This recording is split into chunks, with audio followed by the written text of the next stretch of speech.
Hey guys, it's me, Meteor, and you know what? It's April, so you know what that means? It means that this month, as of April 4th, MLP Season 5 starts, which is awesome, so I'm looking forward to it. So as a celebratory measure, I will actually be doing a reading of the actual Daring Do book trilogy they released, and I'm giving the first book here, to start off with, Daring Do and the Masked Thief of Marapore. Now, all three books in this series actually take place after the episode Daring Don't of Season 4, which actually confirmed Daring Do as an actual person actually writing these under the code name AK Yearling, which is kind of a nice little touch they actually put that on there. So I'm going to be doing a live reading of them. So basically, there's also another picture in here too as artwork showing her with a little stone tablet and everything. Kind of nice. But either way, I'm going to be reading the prologue and then chapter 1, and I'll be going from there.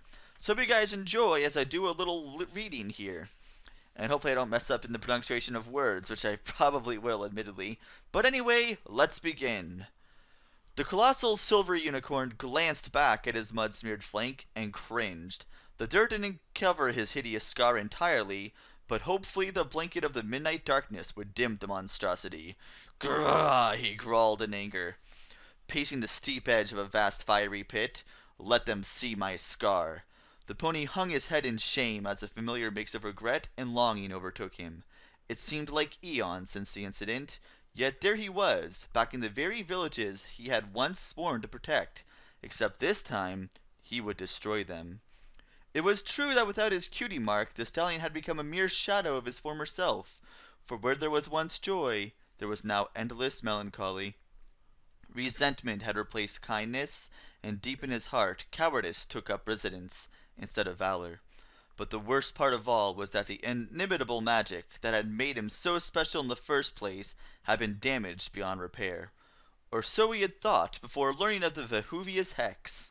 All it required were a few small sacrifices, some ancient relics, a captive audience, and a little golden pony. Relatively nothing when one considered the reward. If the hex succeeded, the silver stallion would gain everything back, and more. He might even become the most powerful unicorn in Equestria. He smiled deviously, thinking of all the ways he might use his newfound power. Things were finally looking up now that he had a plan. He stole one last look at himself in the reflection of a large glass vial. Between his unruly green and black mane, bloodshot eyes, and the scar on his flank, he was unrecognizable. What would the villagers think of their celebrated hero now? That statue in the center of town should be destroyed. The stalwart stallion of Naples. The pony sneered as he strode back and forth, watching the molten lava bubble up and fold over into sizzling creases. Such a venerated champion, it makes me sick. He tore off a piece of a rusty steel brittle lying nearby and tossed it into the fiery goop. Satisfaction surged through his veins as the metal turned a glowing red and melted into an unrecognizable blob. It sank under the liquid and disappeared, never to be seen again. All that was left was the rising steam. It was time.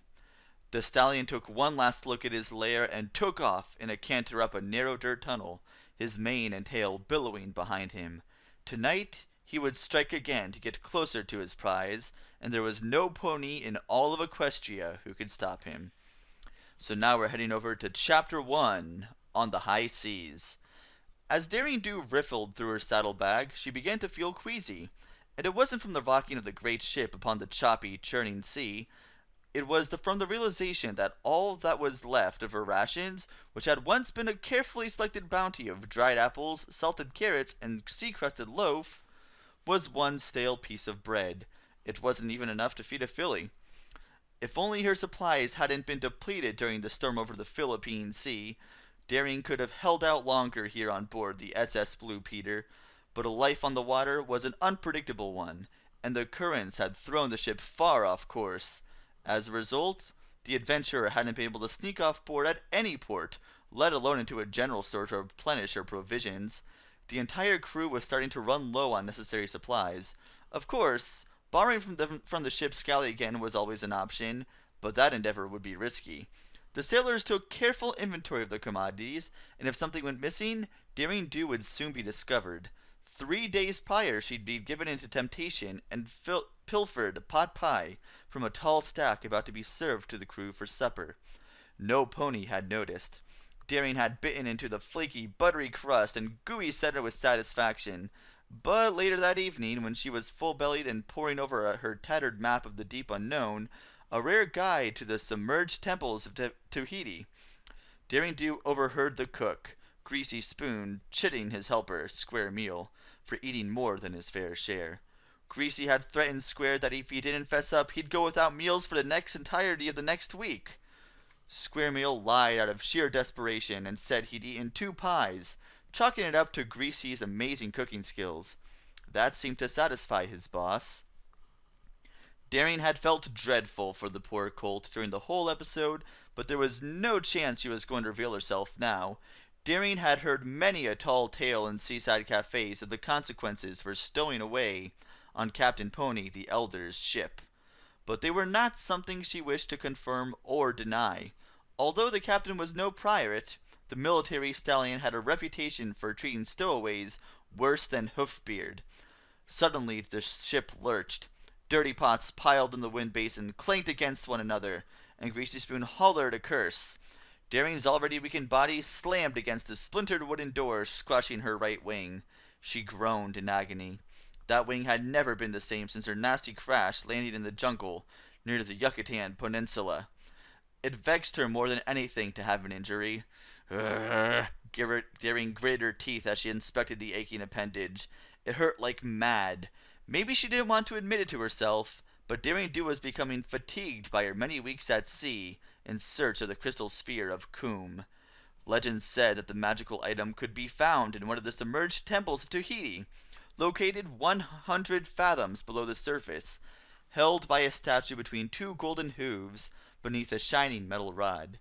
It was believed that the sphere had the power to heal any pony who touched it, no matter the ailment. Too bad the fabled ancient city was even harder to find than the Galapagos Islands. Like with most treasures, Daring Do felt an intense hunger to find it and make it hers, or at the very least, stop it from falling into the wrong hooves or claws. Though she'd been unsuccessful in her quest thus far, she wasn't giving up forever. Daring just needed to do more research, delving deeper into the murky mysteries of Tahiti and Coombe. Then she'd immediately set out on the open seas again, next time with more provisions. Maybe even dried peppered pears, a few apple tarts, and a small pillow. A strong gust of cold air blew into the cabin closet where she was crammed. The rickety old mahogany had splintered off in areas, leaving several gaping holes. It was perfect for spying on Captain Pony and his seafaring ruffians, known as the Royal Navy, on board the Blue Peter. Not quite ideal for warmth in the high seas, though. Daring massaged her tender wing. The high winds on board had been rough, too strong for flying. Even so, Daring would never have risked being seen, not just for a little stretch. She'd surely have been dumped at the nearest port, which was hundreds of miles away from home. By keeping out of sight, Daring had made it all the way to her destination in one piece. She thought of her warm bed back in her little cottage in the woods. Daring racked her brain, but she couldn't remember the last time she'd slept there. Before she'd taken off to find the crystal sphere of Coombe, she'd been busy searching for the talisman of Tenochtitlan. Okay, there's actually a glossary in this book of how to actually pronounce things, but this particular word here, there's actually not in the glossary, which is odd. But anyway, moving on to the actual story. And before that, she was waylaid in the jungle with the injured wing, hunting for Awizotto's temple. Things never seemed to slow down for Daring Do, but that was the way she preferred it. As far as she was concerned, an idle life was a boring life. There were always treasures to discover and ponies in distress to rescue. The boat swaying a strong yellow stallion known as Steel Anchor passed by the tiny porthole in the door of Daring's hideout. She could tell it was steel by the way his hooves clunked heavily against the ship's wooden deck planks. In fact, Daring could recognize most of the crew now, just from weeks of eavesdropping and paying close attention to their little quirks. "Hey!" Steel Anchor stopped just outside the closet porthole. "Did you hear about old Mo?" He turned. "That's so. Darn shame," added Sea Storm, a junior deck cadet. The pony lowered his voice to a murmur. Daring pressed her ear against the glass so she didn't miss a word. She wasn't sure who Mo was and what he had turned to, but information was precious, no matter what it was. It sounded like the faint glimmer of something intriguing. Seastorm continued on. Always had it in him, though. Poor chap had been through a lot with his flank situation and all. Nasty thing. Too bad he couldn't, but the conversation was abruptly halted by the call of "Land ho!" It was soon followed by another series of shouts from the rest of the crew. Bustling around, getting the ship ready to dock, they had finally reached port.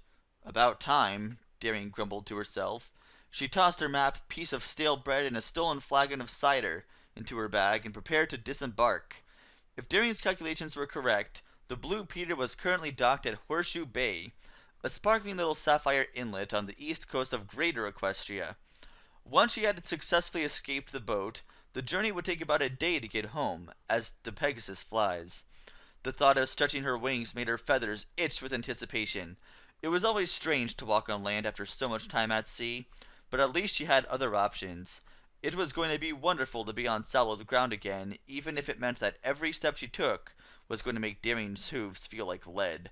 "Ouch," she muttered silently, as she tried in vain to stretch her wings. The massage hadn't really helped. Apparently, even flying was going to be a struggle. "Here goes nothing," she thought, and hoped for the best. She tore out of the galley, leaped off the ship, and flew as fast as she could into the chilly azure sky. But one of the crew was too busy to notice her. Square Meal, the cook's scrawny assistant, stood dumbfounded, scratching his mane as the stowaway Pegasus became a tiny speck in the distance.